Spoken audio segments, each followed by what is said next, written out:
ಸಂಸ್ಥೆ ಎಂಬ ದೇವಾಲಯ ಶಕ್ತಿ ಸಹನೆಯ ಮಹಾಲಯ. ಗುರುಗಳೇ ಇಲ್ಲಿ ದೇವರು, ಅವರೇ ಪೂಜೆಗೆ ಪಾತ್ರರು. ಜ್ಞಾನವೇ ಈ ಗುಡಿಯ ದೀಪ, ಭಕ್ತಿ ಗೌರವಗಳೇ ದೇವರಿಗೆ ಧೂಪ. ಶ್ರಮವೇ ಈ ಗುಡಿಗೆ ಪ್ರದಕ್ಷಿಣೆ, ಉತ್ತಮ ಫಲಿತಾಂಶವೇ ಗುರುದಕ್ಷಿಣೆ. ಕಾರ್ಯಕ್ರಮವನ್ನು ಉದ್ದೇಶಿಸಿ ಉದ್ಘಾಟನಾ ಭಾಷಣ ಮಾಡಿದಂತಹ ಶ್ರೀ ಎ.ಟಿ. ಶಿವಲಿಂಗಯ್ಯನವರು, ಕ್ಷೇತ್ರ ಶಿಕ್ಷಣಾಧಿಕಾರಿಗಳು, ಮಳವಳ್ಳಿ, ಇವರಿಗೆ ಕಾರ್ಯಕ್ರಮದ ಪರವಾಗಿ ತುಂಬು ಹೃದಯದ ಧನ್ಯವಾದಗಳನ್ನು ಸಲ್ಲಿಸುತ್ತೇನೆ.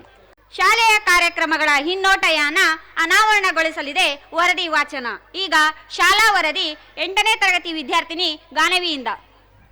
2018 ಮತ್ತು 2019ನೇ ಸಾಲಿನ ಶಾಲಾ ವರದಿಯನ್ನು ಓದುತ್ತಿರುವ ನನ್ನ ಹೆಸರು ಗಾನವಿ. ನಾನು 8ನೇ ತರಗತಿಯನ್ನು ಓದುತ್ತಿದ್ದೇನೆ. ಮಕ್ಕಳೇ ದೇವರು, ಶಾಲೆಯೇ ದೇವಾಲಯ. ಮಕ್ಕಳಲ್ಲಿ ಅಡಗಿರುವ ಸೂಕ್ತ ಪ್ರತಿಭೆಯನ್ನು ಹೊರಹೊಮ್ಮಿಸುವವರೇ ಶಿಕ್ಷಕರು. ಇಂದು ನಮ್ಮ ಶಾಲೆಯಲ್ಲಿ ವಾರ್ಷಿಕೋತ್ಸವ ಮತ್ತು ಪೋಷಕರ ದಿನಾಚರಣೆಯನ್ನು ಸಪ್ತಗಿರಿ ಸಂಭ್ರಮವನ್ನಾಗಿ ಆನಂದ ಪರವಶರಾಗಿ ಆಚರಿಸುತ್ತಿದ್ದೇವೆ. ಮೇ 10ರಂದು 2017 ಮತ್ತು 2018ನೇ ಸಾಲಿನ SSLC ಫಲಿತಾಂಶ ನಮ್ಮ ಶಾಲೆಗೆ 100ಕ್ಕೆ 100ರಷ್ಟು ಫಲಿತಾಂಶ ಗಳಿಸುವ ಮೂಲಕ 10ನೇ ಬಾರಿಗೆ 100ರಷ್ಟು ಫಲಿತಾಂಶ ಪಡೆದ ದಾಖಲೆ ನಿರ್ಮಿಸಿದೆ. 2018 ಮತ್ತು 2019ನೇ ಸಾಲಿನ ಪ್ರವೇಶ ಪ್ರಕ್ರಿಯೆಯನ್ನು 25%ರಷ್ಟು ITE ಕಾಯ್ದೆ ಅನ್ವಯ ಉಚಿತ ಪ್ರವೇಶ ನೀಡಲಾಯಿತು. ದಿನಾಂಕ 25/5/2018ರಂದು ಶಾಲೆಯ ಪೋಷಕರು ಮತ್ತು ಮಕ್ಕಳನ್ನು ಸ್ವಾಗತಿಸುವ ಮೂಲಕ ಶಾಲೆಯನ್ನು ಪುನರಾರಂಭಿಸಲಾಯಿತು. ಜೂನ್ 5ರಂದು ಶಾಲಾ ಸುಧಾರಣೆಯ ಸಮಿತಿ ಅಧ್ಯಕ್ಷರಾದ ಭಕ್ತ ವತ್ಸಲರವರ ಸಮ್ಮುಖದಲ್ಲಿ ಈ ಕೆಳಕಂಡ ಸಮಿತಿಗಳನ್ನು ರಚಿಸಲಾಯಿತು. ಸಾಂಸ್ಕೃತಿಕ ಮತ್ತು ಕ್ರೀಡಾ ಸಮಿತಿಯ ಸಂಚಾಲಕರನ್ನಾಗಿ ನಂದಿನಿ KN ರವರನ್ನು, ಆರೋಗ್ಯ ಮತ್ತು ಶಿಸ್ತಿನ ಸಮಿತಿಯ ಸಂಚಾಲಕರಾಗಿ ಜಂಶೀರಾ ಬಾನುರವರನ್ನು, ಮಕ್ಕಳ ಸುರಕ್ಷತೆ ಮತ್ತು ಭದ್ರತೆಯ ಸಮಿತಿಯ ಸಂಚಾಲಕರನ್ನಾಗಿ ಶ್ರೀಮತಿ ಲತಾ ಜಿಗೌಡರವರನ್ನು, ಆಜಾರತಿ ಮತ್ತು ಪರೀಕ್ಷಾ ಸಮಿತಿ ಸಂಚಾಲಕರನ್ನಾಗಿ ಬಸವಣ್ಣ ಎಸ್ ರವರನ್ನು, ವಾರ್ತಾ ಮತ್ತು ಪ್ರವಾಸ ವಿಭಾಗದ ಸಂಚಾಲಕರನ್ನಾಗಿ ಶ್ರೀ ಚೇತನ್ ರವರನ್ನು, ಅಧ್ಯಾಪಕ ಕಾರ್ಯದರ್ಶಿಯಾಗಿ MN ಪುನೀತ್ ರವರನ್ನು ಆಯ್ಕೆ ಮಾಡಲಾಯಿತು. ಜೂನ್ 5ರಂದು ವಿಶ್ವ ಪರಿಸರ ದಿನಾಚರಣೆಯನ್ನು ಆಚರಿಸಿ ಮಕ್ಕಳಲ್ಲಿ ಪರಿಸರ ಜಾಗೃತಿಯ ಬಗ್ಗೆ ಅರಿವು ಮೂಡಿಸಲಾಯಿತು. ಜೂನ್ 10ರಂದು ಮುಖ್ಯ ಶಿಕ್ಷಕರ ಅಧ್ಯಕ್ಷತೆಯಲ್ಲಿ ಸಭೆ ಸೇರಿ ಶಾಲಾ ಶೈಕ್ಷಣಿಕ ಚಟುವಟಿಕೆಗಳ ಬಗ್ಗೆ ಚರ್ಚಿಸಿ ಶಾಲಾ ವೇಳಾಪಟ್ಟಿ, ಕ್ರಿಯಾ ಯೋಜನೆ, ಶಿಕ್ಷಕರ ಕಾರ್ಯ ಹಂಚಿಕೆ, ತರಗತಿವಾರು ಶಿಕ್ಷಕರ ನಿರ್ವಹಣೆ ಬಗ್ಗೆ ತಿಳಿಸಲಾಯಿತು. ಜೂನ್ 15ರಂದು ವಿದ್ಯಾರ್ಥಿ ಸಂಘ ಕಾರ್ಯಕಾರಿ ಮಂಡಳಿಯನ್ನು ರಚಿಸಿ 10ನೇ ತರಗತಿಯ ಕಿರಣ್ ಕೆ ರವರನ್ನು ಅಧ್ಯಕ್ಷರನ್ನಾಗಿ, ಚಂದನಾ HM ರವರನ್ನು ಕಾರ್ಯದರ್ಶಿಯನ್ನಾಗಿ, ಚಂದ್ರಶೇಖರ್ ರವರನ್ನು ಉಪಾಧ್ಯಕ್ಷರನ್ನಾಗಿ ಆಯ್ಕೆ ಮಾಡಲಾಯಿತು. ಜೂನ್ ತಿಂಗಳ ಕೊನೆಯ ವಾರದಲ್ಲಿ ಸೇತುಬಂಧ ಪೂರ್ವ ಸಿದ್ಧತಾ ಪರೀಕ್ಷೆ ನಡೆಸಿ ಮಕ್ಕಳ ಪ್ರಗತಿಯ ಬಗ್ಗೆ ಪೋಷಕರಿಗೆ ತಿಳಿಸಲಾಯಿತು. ಜುಲೈ 4ರಂದು ಅಲಗೂರಿನ ನಾಗರಿಕ ಹಿತರಕ್ಷಣಾ ಟ್ರಸ್ಟ್ನ ಅಧ್ಯಕ್ಷರಾದ ಪ್ರೊಫೆಸರ್ ಡಿ ಮಂಚೇಗೌಡರ ಅಧ್ಯಕ್ಷತೆಯಲ್ಲಿ ನಮ್ಮ ಶಾಲೆಯ ಬಡಹರ ಮಕ್ಕಳಿಗೆ ಶಾಲಾ ಸಾಮಗ್ರಿಗಳನ್ನು ಉಚಿತವಾಗಿ ವಿತರಿಸಲಾಯಿತು ಹಾಗೂ SSLC ಪ್ರತಿಭಾವಂತ ವಿದ್ಯಾರ್ಥಿಗಳಿಗೆ ಸನ್ಮಾನಿಸಲಾಯಿತು. ಜುಲೈ ತಿಂಗಳಲ್ಲಿ ಪ್ರಕಟಗೊಂಡ 2018 ಮತ್ತು 2019ನೇ ಸಾಲಿನ ಕೇಂದ್ರೀಯ ಜವಾಹರ್ ನವೋದಯ ಪ್ರವೇಶ ಪರೀಕ್ಷೆಯ ಫಲಿತಾಂಶದಲ್ಲಿ ಪ್ರತಿ ಬಾರಿಯಂತೆ ಈ ಬಾರಿಯೂ ನಮ್ಮ ಶಾಲೆಯಲ್ಲಿ GS ಗಿರಿಧರ್ ಎಂಬ ವಿದ್ಯಾರ್ಥಿಯು ಆಯ್ಕೆಯಾಗುವ ಮೂಲಕ ಶಾಲೆಯ ಪ್ರತಿಭೆಯನ್ನು ಪ್ರದರ್ಶಿಸಿದ್ದಾರೆ. ಆಗಸ್ಟ್ 15ರಂದು ಅಲಗೂರಿನ ಆರಕ್ಷಕ ಉಪನಿರೀಕ್ಷಕರಾದ ಶ್ರೀಯುತ ಶ್ರೀಧರ್ ರವರು ಧ್ವಜಾರೋಹಣ ಮಾಡುವ ಮೂಲಕ ಅತ್ಯಂತ ವಿಜೃಂಭಣೆಯಿಂದ 72ನೇ ಸ್ವಾತಂತ್ರ್ಯ ದಿನಾಚರಣೆಯನ್ನು ಆಚರಿಸಲಾಯಿತು. ಈ ಕಾರ್ಯಕ್ರಮದ ಅಧ್ಯಕ್ಷತೆಯನ್ನು ಶ್ರೀ ತಿಮ್ಮಪ್ಪ ಸರ್ ವಹಿಸಿದ್ದು, ಶಾಲಾ ಮಕ್ಕಳಿಂದ ವಿವಿಧ ಸಾಂಸ್ಕೃತಿಕ ಕಾರ್ಯಕ್ರಮಗಳೊಂದಿಗೆ ಊರಿನ ಪ್ರಮುಖ ಬೀದಿಗಳಲ್ಲಿ ಸಂಚರಿಸಿ ಎಲ್ಲರ ಗಮನ ಸೆಳೆದರು. ಸೆಪ್ಟೆಂಬರ್ 3 ಮತ್ತು 4ರಂದು ನಡೆದ ಹೋಬಳಿ ಮಟ್ಟದ ಕ್ರೀಡಾಕೂಟದಲ್ಲಿ ಬಾಲಕರ ಖೋಖೋ ಸ್ಪರ್ಧೆಯಲ್ಲಿ ಅಕ್ಷಯ್ ಮತ್ತು ತಂಡ ಪ್ರಥಮ ಬಹುಮಾನವನ್ನು, 400 ಮೀಟರ್ ಓಟದ ಸ್ಪರ್ಧೆಯಲ್ಲಿ ರೋಹಿತ್ JP ಪ್ರಥಮ ಸ್ಥಾನವನ್ನು, 200 ಮೀಟರ್ ಓಟದಲ್ಲಿ ರೋಷನ್ ಪ್ರಥಮ ಸ್ಥಾನವನ್ನು, ಬಾಲಕಿಯರ ವಾಲಿಬಾಲ್ ಸ್ಪರ್ಧೆಯಲ್ಲಿ ಮೇಘನಾ R ತಂಡ ದ್ವಿತೀಯ ಸ್ಥಾನವನ್ನು ಪಡೆದು ತಾಲೂಕು ಮತ್ತು ಜಿಲ್ಲಾ ಮಟ್ಟದಲ್ಲಿ ಆಯ್ಕೆಯಾಗಿ ಬಹುಮಾನ ಗಳಿಸಿ ಎಲ್ಲರ ಮನ್ನಣೆ ಗಳಿಸಿದ್ದಾರೆ. ಆಗಸ್ಟ್ ತಿಂಗಳಲ್ಲಿ ನಡೆದ ಪ್ರತಿಭಾ ಕಾರಂಜಿ ಕವಾಲಿ ಸ್ಪರ್ಧೆಯಲ್ಲಿ ಇರ್ಫಾನ್ ಮತ್ತು ತಂಡ ಪ್ರಥಮ ಸ್ಥಾನವನ್ನು, ಚಿತ್ರಕಲಾ ಸ್ಪರ್ಧೆಯಲ್ಲಿ ಪ್ರತೀಕ್ಷಾ ಪ್ರಥಮ ಸ್ಥಾನವನ್ನು, ಛದ್ಮವೇಷ ಸ್ಪರ್ಧೆಯಲ್ಲಿ ಗಗನ್ ಪ್ರಥಮ ಸ್ಥಾನವನ್ನು, ಲಘು ಸಂಗೀತದಲ್ಲಿ ಹೇಮಾಶ್ರೀ ಪ್ರಥಮ ಸ್ಥಾನವನ್ನು, ಭಕ್ತಿಗೀತೆ ಸ್ಪರ್ಧೆಯಲ್ಲಿ ಅರಿಣಿ ಪ್ರಥಮ ಸ್ಥಾನವನ್ನು, ಇಂಗ್ಲಿಷ್ ಕಂಠಪಾಠ ಸ್ಪರ್ಧೆಯಲ್ಲಿ ಪುರುಷೋತ್ತಮ್ ದ್ವಿತೀಯ ಸ್ಥಾನವನ್ನು, ಆಶು ಭಾಷಣ ಸ್ಪರ್ಧೆಯಲ್ಲಿ ಚೇತನ್ ದ್ವಿತೀಯ ಸ್ಥಾನವನ್ನು, ಅರೇಬಿಕ್ ಪಠಣದಲ್ಲಿ ಫರ್ಮಾನ್ ಪಾಷಾ ದ್ವಿತೀಯ ಸ್ಥಾನವನ್ನು ಗಳಿಸಿದ್ದಾರೆ. ಪ್ರೌಢಶಾಲಾ ವಿಭಾಗದಲ್ಲಿ ಭಕ್ತಿಗೀತೆ ಮತ್ತು ಭಾವಗೀತೆ ಸ್ಪರ್ಧೆಯಲ್ಲಿ ಪೂರ್ವಿಕಾ ಜಿಗೌಡ ಪ್ರಥಮ ಸ್ಥಾನವನ್ನು, ಕ್ಲೇ ಮಾಡೆಲಿಂಗ್ ಸ್ಪರ್ಧೆಯಲ್ಲಿ ತೇಜಸ್ ಪ್ರಥಮ ಸ್ಥಾನವನ್ನು, ಕ್ರಾಫ್ಟ್ ಕಲೆಯಲ್ಲಿ ಮೋನಿಕಾ ಪ್ರಥಮ ಸ್ಥಾನವನ್ನು, ಹಿಂದಿ ಭಾಷಣ ಸ್ಪರ್ಧೆಯಲ್ಲಿ ಸಾದಿಯಾ ಸುಲ್ತಾನ ದ್ವಿತೀಯ ಸ್ಥಾನವನ್ನು, ರಂಗೋಲಿ ಸ್ಪರ್ಧೆಯಲ್ಲಿ ಚಂದನ HM ದ್ವಿತೀಯ ಸ್ಥಾನವನ್ನು ಪಡೆದು ತಾಲೂಕು ಮತ್ತು ಜಿಲ್ಲಾ ಮಟ್ಟದಲ್ಲಿ ಬಹುಮಾನವನ್ನು ಗಳಿಸಿ ಶಾಲೆಯ ಕೀರ್ತಿಯನ್ನು ಹೆಚ್ಚಿಸಿದ್ದಾರೆ. ಸೆಪ್ಟೆಂಬರ್ 5ರಂದು ಶಿಕ್ಷಕರ ದಿನಾಚರಣೆ ಆಚರಿಸಿ ಶಿಕ್ಷಕರಿಗೆ ವಿವಿಧ ಆಟೋಟ ಸ್ಪರ್ಧೆಗಳನ್ನು ಏರ್ಪಡಿಸಿ ವಿಜೇತರಿಗೆ ಬಹುಮಾನವನ್ನು ನೀಡಲಾಯಿತು.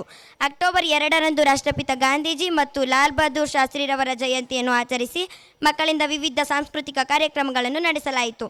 ಅರಣ್ಯ ಇಲಾಖೆಯವರು ನಡೆಸಿದ ಜಿಲ್ಲಾ ಮಟ್ಟದ ಚಿತ್ರಕಲಾ ಸ್ಪರ್ಧೆಯಲ್ಲಿ ವರುಣ್ ದ್ವಿತೀಯ ಸ್ಥಾನವನ್ನು, ಪ್ರಬಂಧ ಸ್ಪರ್ಧೆಯಲ್ಲಿ ಕಾವ್ಯಶ್ರೀ ಡಿಎಸ್ ಪ್ರಥಮ ಸ್ಥಾನವನ್ನು, ಚಿತ್ರಕಲೆ ಮತ್ತು ಕ್ರಾಫ್ಟ್ನಲ್ಲಿ ಸಿಂಧುಜಾ ಎಚ್ಎಸ್ ಪ್ರಥಮ ಸ್ಥಾನವನ್ನು ಗಳಿಸಿ ಶಾಲೆಯ ಗೌರವವನ್ನು ಹೆಚ್ಚಿಸಿದ್ದಾರೆ. ನವೆಂಬರ್ 1ರಂದು ಕನ್ನಡ ರಾಜ್ಯೋತ್ಸವವನ್ನು ಅರ್ಥಪೂರ್ಣವಾಗಿ ಆಚರಿಸಿ ಎಲ್ಲ ಮಕ್ಕಳಿಂದ ಮನರಂಜನಾತ್ಮಕವಾಗಿ ವಿವಿಧ ಆಟೋಟ ಸ್ಪರ್ಧೆಗಳನ್ನು ಏರ್ಪಡಿಸಿ ವಿಜೇತ ತಂಡಗಳಿಗೆ ಬಹುಮಾನ ನೀಡಲಾಯಿತು. ನವೆಂಬರ್ 14ರಂದು ನಮ್ಮ ಶಾಲೆಯಲ್ಲಿ ಬಹಳ ಸಂಭ್ರಮದಿಂದ ಮಕ್ಕಳ ದಿನಾಚರಣೆಯನ್ನು ಆಚರಿಸಲಾಯಿತು ಹಾಗೂ ಮಕ್ಕಳಿಗೆ ವಿವಿಧ ಆಟೋಟ ಸ್ಪರ್ಧೆಗಳನ್ನು ನಡೆಸಿ ವಿಜೇತರಾದ ಮಕ್ಕಳಿಗೆ ಬಹುಮಾನ ನೀಡಲಾಯಿತು. ನವೆಂಬರ್ 18ರಂದು ಹಾವು ಪ್ರತ್ಯಾಕ್ಷಿತ ಬಗ್ಗೆ ಮಾಹಿತಿ ನೀಡಿ ಮಕ್ಕಳಿಗೆ ಅರಿವು ಮೂಡಿಸಲಾಯಿತು. ಡಿಸೆಂಬರ್ 1ರಂದು ವಿಶ್ವ ಏಡ್ಸ್ ದಿನಾಚರಣೆಯನ್ನು ಆಚರಿಸಿ ವಿದ್ಯಾರ್ಥಿಗಳಿಗೆ ಮಾರ್ಗದರ್ಶನ ನೀಡಲಾಯಿತು. ಡಿಸೆಂಬರ್ 6ರಂದು ನಡೆದ ಮತದಾನ ಜಾಗೃತಿ ಕಾರ್ಯಕ್ರಮದ ಪ್ರಯುಕ್ತ ನಡೆಸಿದ ಚಿತ್ರಕಲಾ ಸ್ಪರ್ಧೆಯಲ್ಲಿ ವರುಣ್ ಸಿ ಪ್ರಥಮ ಸ್ಥಾನವನ್ನು, ರಸಪ್ರಶ್ನೆ ಸ್ಪರ್ಧೆಯಲ್ಲಿ ಚಂದನಾ ಎಚ್ಎಂ ತಂಡ ಪ್ರಥಮ ಸ್ಥಾನವನ್ನು, ಪ್ರಬಂಧ ಸ್ಪರ್ಧೆಯಲ್ಲಿ ಕಾವ್ಯಶ್ರೀ ಡಿಎಸ್ ಪ್ರಥಮ ಸ್ಥಾನವನ್ನು ಪಡೆದು ಶಾಲೆಯ ಹಿರಿಮೆಯನ್ನು ಹೆಚ್ಚಿಸಿದ್ದಾರೆ. ಡಿಸೆಂಬರ್ 10ರಂದು ಮಾನವ ಹಕ್ಕುಗಳ ದಿನಾಚರಣೆಯನ್ನು ಆಚರಿಸಿ ವಿದ್ಯಾರ್ಥಿಗಳಿಗೆ ಮಾರ್ಗದರ್ಶನ ನೀಡಲಾಯಿತು. ನಮ್ಮ ಶಾಲೆಯಲ್ಲಿ ನಡೆಯುತ್ತಿರುವ ಎಲ್ಲ ಕಾರ್ಯಕ್ರಮಗಳಿಗೆ ಪ್ರತ್ಯಕ್ಷ ಮತ್ತು ಪರೋಕ್ಷವಾಗಿ ಸಹಾಯ ಮಾಡುತ್ತಿರುವ ಆಡಳಿತ ಮಂಡಳಿಯವರು, ಶಿಕ್ಷಕರಿಂದ, ಪೋಷಕ ವರ್ಗದವರಿಗೆ, ವಿದ್ಯಾರ್ಥಿಗಳಿಗೆ ಹಾಗೂ ಸಮಸ್ತರಿಗೂ ಹೃದಯಪೂರ್ವಕ ವಂದನೆಗಳನ್ನು ಸಮರ್ಪಿಸುತ್ತೇನೆ. ಧನ್ಯವಾದಗಳು. ಶಾಲಾ ವರದಿಯನ್ನು ವಾಚಿಸಿದಂತಹ ಗಾನವಿಗೆ ಧನ್ಯವಾದಗಳು. ಸಪ್ತಗಿರಿ ಇದು ಸಪ್ತಗಿರಿ, ಹಲಗೂರಿನಲ್ಲಿ ಅಂತರ್ಗಿರಿ. ಸಪ್ತಗಿರಿ ಇದು ಸಪ್ತಗಿರಿ, ಗಿರಿಗೌಡರ ಕನಸಿನ ಕೂಸು ಸಪ್ತಗಿರಿ. ನಾವು ಪ್ರೀತಿಯಿಂದ ಕಟ್ಟಬೇಕು ಚಿನ್ನದ ಗರಿ, ನಾವು ಪ್ರೀತಿಯಿಂದ ನಡೆಸಬೇಕು ನಮ್ಮದೊಂದೇ ಗುರಿ. ಇಂದಿನ ಕಾರ್ಯಕ್ರಮದ ಮುನ್ನೋಟ ಪ್ರಸ್ತುತಪಡಿಸಲಿದೆ ಪ್ರಾಸ್ತಾವಿಕ ನುಡಿಯ ಸಂಪುಟ. ಈಗ ಪ್ರಾಸ್ತಾವಿಕ ಭಾಷಣ ಶ್ರೀಯುತ ಗಿರಿಗೌಡ ಸರ್ ಅವರು, ಕಾರ್ಯದರ್ಶಿಗಳು, ಸಪ್ತಗಿರಿ ಆಂಗ್ಲ ಪ್ರೌಢಶಾಲೆ ಹಲಗೂರು. ಆಸೀನರಾಗಿರ್ತಕ್ಕಂಥ ಗಣ್ಯಾತಿ ಗಣ್ಯರ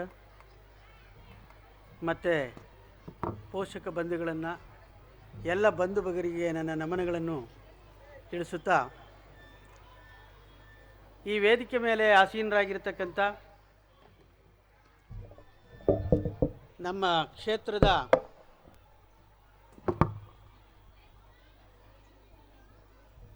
ಕ್ಷೇತ್ರದ ಶಿಕ್ಷಣಾಧಿಕಾರಿಗಳು ತಮ್ಮ ಅನುಭವದ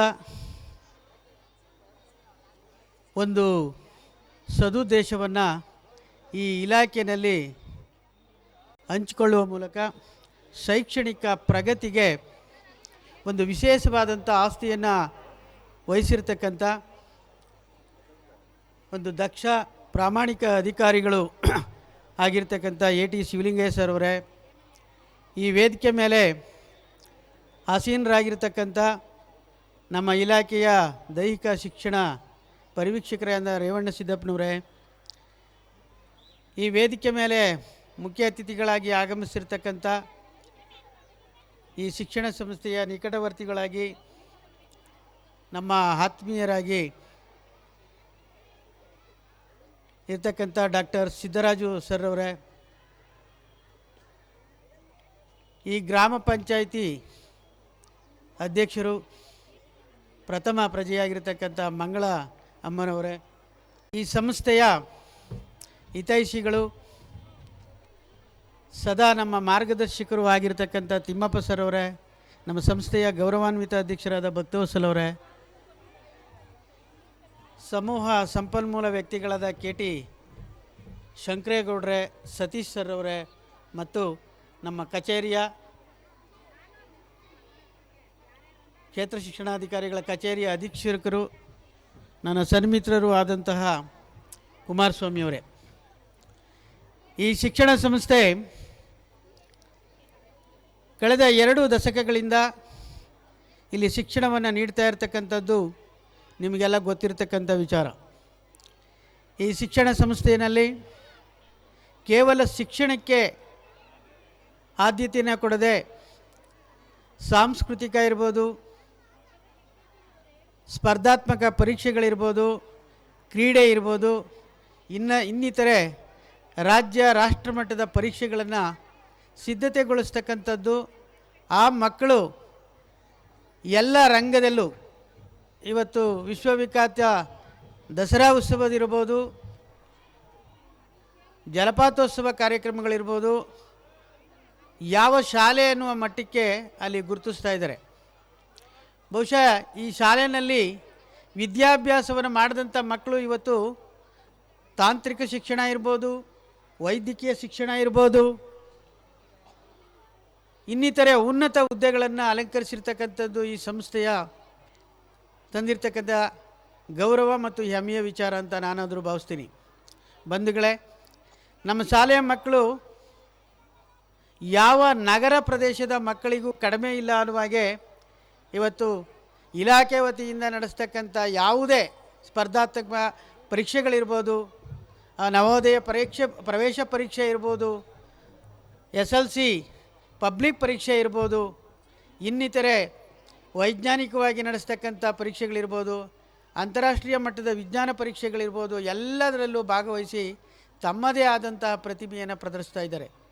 ಬಹುಶಃ ನಮ್ಮ ಶಾಲೆ ಕೇವಲ ಒಂದು 17 ಮಕ್ಕಳಿಂದ ಪ್ರಾರಂಭವಾದಂಥ ಶಾಲೆ ಕೇವಲ ಅದನ್ನು ಹೇಳಬೇಕು ಅಂದರೆ ಹೀಗೂ ಉಂಟೆ ಅನ್ನುವಂಗಾಗುತ್ತೆ. 17 ವರ್ಷ ಗುಡಿಸಲುಗಳಲ್ಲಿ ನಡ್ಕೊಬಂದಂಥ ಈ ಶಿಕ್ಷಣ ಸಂಸ್ಥೆ ಇವತ್ತು ನಿರಂತರ ಹೋರಾಟದಿಂದ ತನ್ನದೇ ಆದಂಥ ನೆಲೆಯನ್ನು ಕಂಡುಕೊಳ್ಳುವಲ್ಲಿ ನಮ್ಮ ಪೋಷಕ ಬಂಧುಗಳು ಸಹಕಾರವನ್ನು ನೀಡಿದ್ದಾರೆ, ನಮ್ಮ ಇಲಾಖೆ ಸಹಕಾರ ಮಾಡಿದೆ. ಅವರಿಗೆ ನಾನು ಈ ಒಂದು ಸಂದರ್ಭದಲ್ಲಿ ಕೃತಜ್ಞತೆಗಳನ್ನು ಸಲ್ಲಿಸ್ತಾ ಇದ್ದೀನಿ. ಈ ಶಿಕ್ಷಣ ಸಂಸ್ಥೆಯಲ್ಲಿ ಅಭ್ಯಾಸ ಮಾಡ್ತಕ್ಕಂಥ ಮಕ್ಕಳ ಪೋಷಕರಲ್ಲಿ ಒಂದು ಮನವಿ, ಕೇವಲ ಮಕ್ಕಳನ್ನು ಶಾಲೆಗೆ ಸೇರಿಸಿ ಕೇವಲ ವ್ಯಾವಹಾರಿಕ ಸಂಬಂಧವನ್ನು ಇಟ್ಕೊಳ್ಬೇಡಿ, ಭಾವನಾತ್ಮಕ ಸಂಬಂಧವನ್ನು ಇಟ್ಕೊಳ್ಳಿ. ಶಿಕ್ಷಕರು ಗೌರವಿಸ್ತಕ್ಕಂಥದ್ದು ಈ ಸಮಾಜ ಅಂದರೆ ಅರ್ಥಾತ್ ಪೋಷಕರಿಂದ ಆಗಬೇಕು. ಯಾಕೆಂದರೆ ನೀವು ಶಿಕ್ಷಕರನ್ನು ಗೌರವಿಸಿದ್ರೆ ನಿಮ್ಮ ಮಕ್ಕಳಲ್ಲಿ ಸಂಸ್ಕಾರಿತವಾದಂಥ ಶಿಕ್ಷಣ ದೊರೆಯಲಿಕ್ಕೆ ಸಾಧ್ಯ ಆಗ್ತದೆ. ಆ ಮಕ್ಕಳು ಒಳ್ಳೆಯ ಪ್ರತಿಭಾವಂತರಾಗಲಿಕ್ಕೆ ಸಾಧ್ಯ ಆಗ್ತದೆ. ನಮ್ಮ ಸಾಹೇಬರು BO ಸಾಹೇಬರು ಹೇಳ್ತಾಯಿದ್ರು ಮೊನ್ನೆ ಮೀಟಿಂಗ್ನಲ್ಲಿ SLC ಫಲಿತಾಂಶದ ಬಗ್ಗೆ ನಾವು ಇನ್ನು 7 ಕಾರ್ಯಕ್ರಮಗಳನ್ನು 7 ಯೋಜನೆಗಳನ್ನು ಮಾಡ್ಕೊಂಡಿದ್ದೀವಿ. ನಾವು ಆ 7 ಯೋಜನೆಗಳಲ್ಲಿ ಕೇವಲ 3ರಲ್ಲಿ ಮಗು ಪ್ರಯತ್ನವನ್ನು ಪಟ್ಟರೆ ಯಾವ ಮಗುವು ಅನುತ್ತೀರ್ಣ ಆಗಲಿಕ್ಕೆ ಅಸಾಧ್ಯ ಅಂತಕ್ಕಂಥದ್ದನ್ನ ಈ ಶಿಕ್ಷಣ ಸಂಸ್ಥೆ ಸಾಧಿಸಿ ತೋರಿಸಿದೆ. ಶಿಕ್ಷಕ, ಪೋಷಕ ಮತ್ತು ಮಗು ಇವರು 3 ತ್ರಿಕೋನ ಸಂಬಂಧವಿದ್ದಾಗೆ. ಅದರಲ್ಲಿ ಆಡಳಿತ ಮಂಡಳಿ 4ನೇ ಸ್ಥಾನ. ಈ ಆಡಳಿತ ಮಂಡಳಿ ಹೇಗಿರುತ್ತೆ ಹಾಗೆ ಈ ಶಿಕ್ಷಣ ಸಂಸ್ಥೆಗಳು ನಡೀತವೆ. ಈ ಶಿಕ್ಷಣ ಸಂಸ್ಥೆಗಳಲ್ಲಿ ಕೆಲಸ ಮಾಡ್ತಕ್ಕಂಥ ಶಿಕ್ಷಕರ ಜವಾಬ್ದಾರಿ ಅದು ಸೇವಾ ಮನೋಭಾವನೆಯಿಂದ ಇರಬೇಕು. ಅಂತಹ ಶಿಕ್ಷಕರು ನಮ್ಮಲ್ಲಿ ಸಾಕಷ್ಟು ಮಂದಿ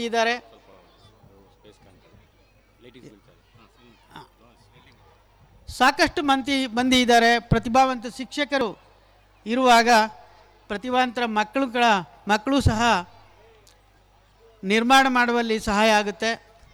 ಪೋಷಕರು ದಯಮಾಡಿ ಒಂದು ಉತ್ತಮ ಸಂಬಂಧವನ್ನು ಇಟ್ಕೋಬೇಕು. ಏಕೆಂದರೆ ಎಲ್ಲರೂ ಅಲ್ಲ, ಯಾರೋ ಒಬ್ಬ ಶಿಕ್ಷಕರು ಏನ್ರಿ ಒಬ್ಬ ಟೀಚರ್ಗೆ ಏನ್ರಿ ಪುಸ್ತಕ ಇಡಿ ಅಂತ ಹೇಳ್ಕೊಡ್ದರೆ ಮೊಬೈಲ್ ಹಿಡ್ಕೊಡು ಅಂತ ಹೇಳಿದ್ಯಾ? ಇದೇನು ಹೇಳ್ಕೊಟ್ಟಿರೋದು? ಏನ್ರಿ ಪುಸ್ತಕ ಹಿಡಿದು ಇದು ಮಾಡೋದು ಬದಲು ಟಿ ವಿ ತಂದಿರೋರು ಯಾರು ಸರ್? ಮೊಬೈಲನ್ನು ಎಳೆ ಮಗುವಿನಿಂದ ಕೊಟ್ಟು ಕಲಿಸಿರೋರು ಯಾರು ಸರ್? ನಾವು ನಿಮ್ಮ ಸಹಕಾರ ಬೇಕು. ಅದು ಸಣ್ಣ ಮಕ್ಕಳ ಬಗ್ಗೆ ಎಲ್ಲ ಹೇಳ್ತಾ ಇರೋದ್ರು. SSLC ಮಕ್ಕಳುಗಳನ್ನ ನಾವು ಜನವರಿ ತಿಂಗಳಿನಲ್ಲಿ ಇಲ್ಲೇ ಕೂರಿಸಿ ಇಲ್ಲೇ